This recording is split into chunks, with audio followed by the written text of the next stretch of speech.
Cancer healer centre, a new beginning. పేద కుటుంబాలని బంగారు కుటుంబాలుగా మార్చాలనే లక్ష్యంతో P4 విధానాన్ని తీసుకొచ్చింది ఏపీ ప్రభుత్వం. అయితే పేదరికాన్ని నిర్మూలించే విధానం ఇదేనా అని ప్రశ్నిస్తున్నారు మాజీ మంత్రి అంబటి రాంబాబు. ప్రభుత్వం చేపట్టిన P4 విధానంపై మాజీ మంత్రి అంబటి పలు విమర్శలు చేశారు.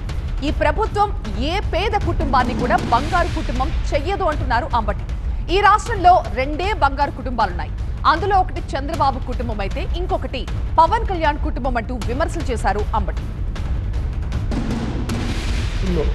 బంగారు కుటుంబం అని అక్కడ ఉన్నోళ్ళు పైన ఉన్నోళ్ళే బంగారు కుటుంబాలు. రెండు ఈ రాష్ట్రంలో బంగారు కుటుంబాలు. తెలుగుదేశం పార్టీ అధికారంలోకి వచ్చిన తర్వాత ఒకటి చంద్రబాబు నాయుడు గారి కుటుంబం, ఒకటి పవన్ కళ్యాణ్ గారి కుటుంబం. చంద్రబాబు నాయుడు గారు వాళ్ళ అబ్బాయి బంగారు కుటుంబం, పవన్ కళ్యాణ్ గారు వాళ్ళ అన్న బంగారు కుటుంబం. ఈ రెండు బంగారు కుటుంబాలు తప్ప ఈ రాష్ట్రంలో పేద ప్రజలను బంగారు కుటుంబంగా చేసేటటువంటి శక్తి కానీ, సామర్థ్యం కానీ, ఆలోచన కానీ చంద్రబాబు నాయుడు గారికి లేదు. Cancer healer centre, a new beginning.